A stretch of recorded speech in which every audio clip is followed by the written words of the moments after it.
Mention that Easily is now up and going and providing GPU resources and CPU resources and a new scratch file system.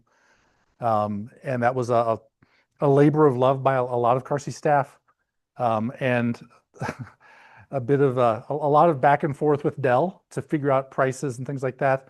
I will say we're very lucky we got the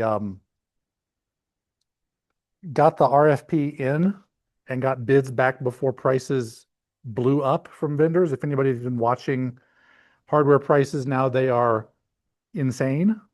I think when we looked a month or two ago, I think Easily would have cost almost 3 times as much as it did if we tried to purchase it now.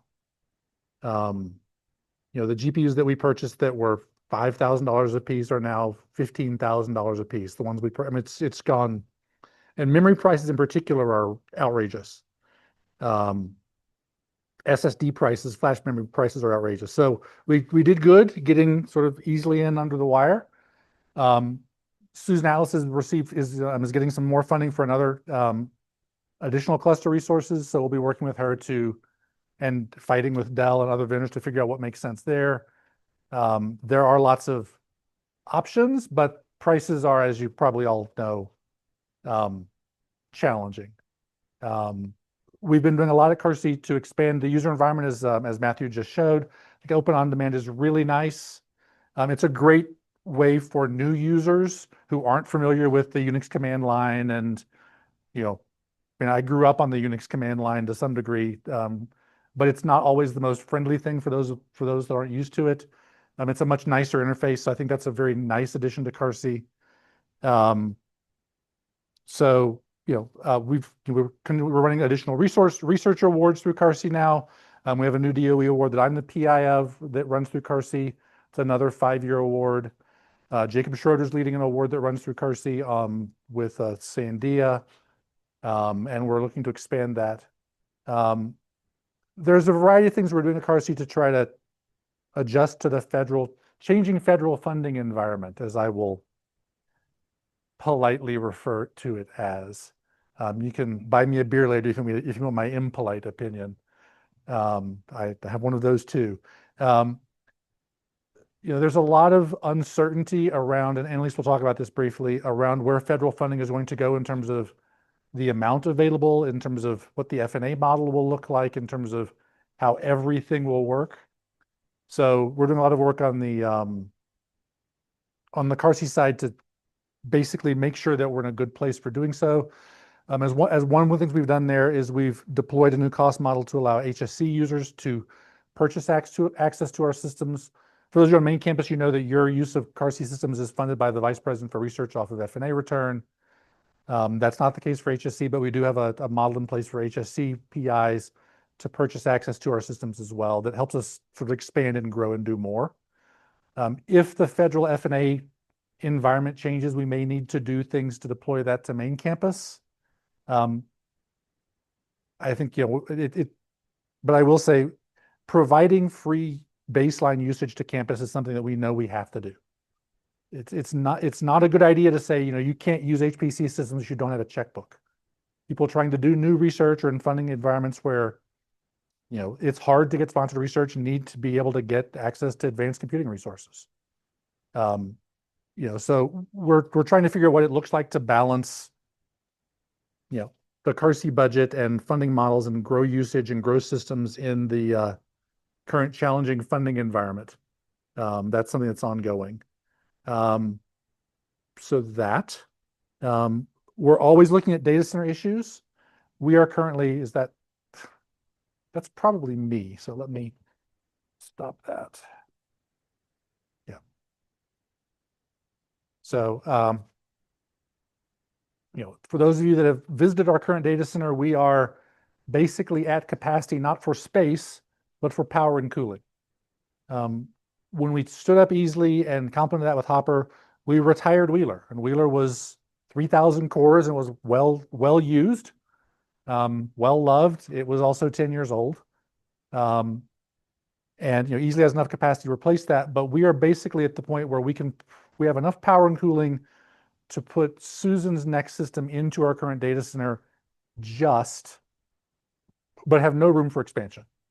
Right? We are power capped, we are cooling capped in our current space. The room has space for 40 racks. We're only, even with Susan's system, going to be running what, 24 racks of equipment or so.